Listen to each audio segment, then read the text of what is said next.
পৃথিবীর 800 কোটি মানুষের মাত্র 1 কোটি মানুষই ইহুদি। অবাক করার মতো কথা হলো পৃথিবীর 70% ব্যবসায়ী নাকি তাদের দখলে। আধুনিক বিশ্বের বেশিরভাগ প্রযুক্তি, আবিষ্কার, বাস্তবায়ন সবই নাকি তাদের হাতেই গড়ে ওঠে। বিশ্বের সকল গুরুত্বপূর্ণ জায়গায় তাদের দাপট কেন চলে? সংখ্যায় এত কম হয়েও তারা কেন এতটা ক্ষমতাশালী?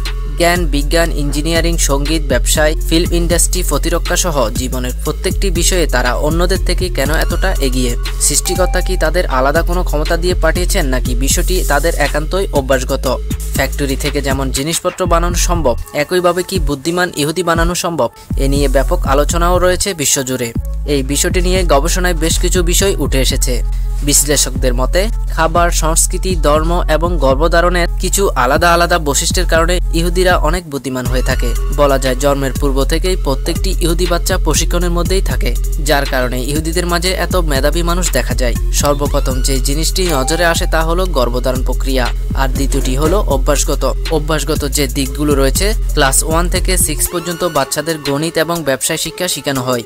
বিজ্ঞান তাদের 1 নম্বর পছন্দের বিষয়, তাই উচ্চ মাধ্যমিকে তাদের বিজ্ঞানের উপর বেশি জোর দেওয়া হয়। প্রত্যেকটি ইহুদি বাচ্চা কথা বলতে শুরু করলে তাদের হিব্রু, আরবি এবং ইংরেজি এই 3টি ভাষা শিক্ষা বাধ্যতামূলক করা থাকে। সাথে বাচ্চাদের বেলেন এবং পিয়ানো বাজানোর প্রশিক্ষণ দেওয়া হয়। এতে তাদের আইকিউ লেভেল বৃদ্ধি পায় বলে দাবি করেন এবং ভবিষ্যতে মেধাবী হতেও সাহায্য করে।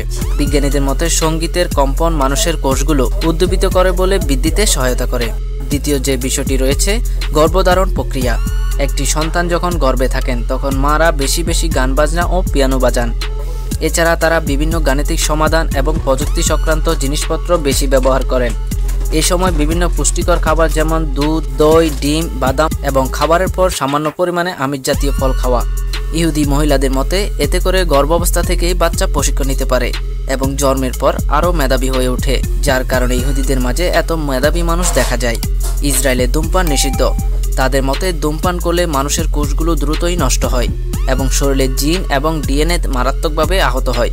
শরীরের জিন এবং ডিএনএ মারাত্মকভাবে ক্ষতি হয় বলে ভবিষ্যতে ত্রুটি মস্তিষ্কের বাচ্চা জন্ম হবে বলে তারা মনে করেন।